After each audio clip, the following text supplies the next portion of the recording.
বক্তব্য পেশ করবেন কৃত্তিবাস ইউনিয়ন স্বেচ্ছাসেবক দলের সভাপতি জনাব হাফিজুর রহমান মুরাদ ভাই।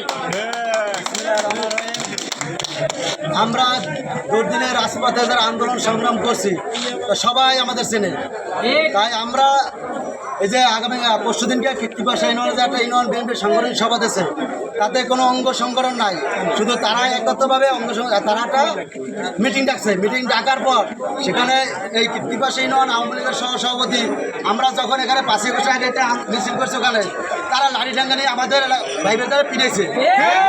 একজন আছে ওর যে চাচা, তারা কিন্তু লাঠি দিয়ে বাড়ি দিয়েছে আওয়ামী লীগের সহসভাপতি নির্দেশে। এই রহিম কি করে আমাদের বিএনপির ইউনিয়ন বিএনপির হাতে ভুল দিল, তারা কিভাবে ভুলটা নিল, এর তীব্র নিন্দা ও প্রতিবাদ জানাই।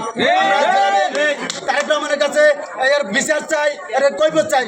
কোন সাহসে ইউনিয়ন বিএনপির সভাপতি রহিম সে এখনো এখানে চেয়ারম্যানই করছে, আর যে কোন সাহসে ওখানে বিএনপির হাতে ভুল তুলে দিল, তারা যে নিল কিসের বিনিময়, আমি এর বিচার চাই। এক দ্বিতীয় প্রশ্ন হলো, কিছু না আগে আমার রহিম চেয়ারম্যান আমার বাসায় লোক পাঠাইছে, আপনি এখন যাই দেন আমার বাসার সামনে লোক খারেন না, আমার টাকা লয়ে গেছে, 1 লক্ষ টাকা নিয়ে গেছে, আমার মোবাইলে এখনো নাম্বার আছে, 1 লক্ষ টাকা নিয়ে একজন লোক পাঠাইছে আমার এই যে প্রিন্সিপালের বাসার সামনে লোক খারেন না।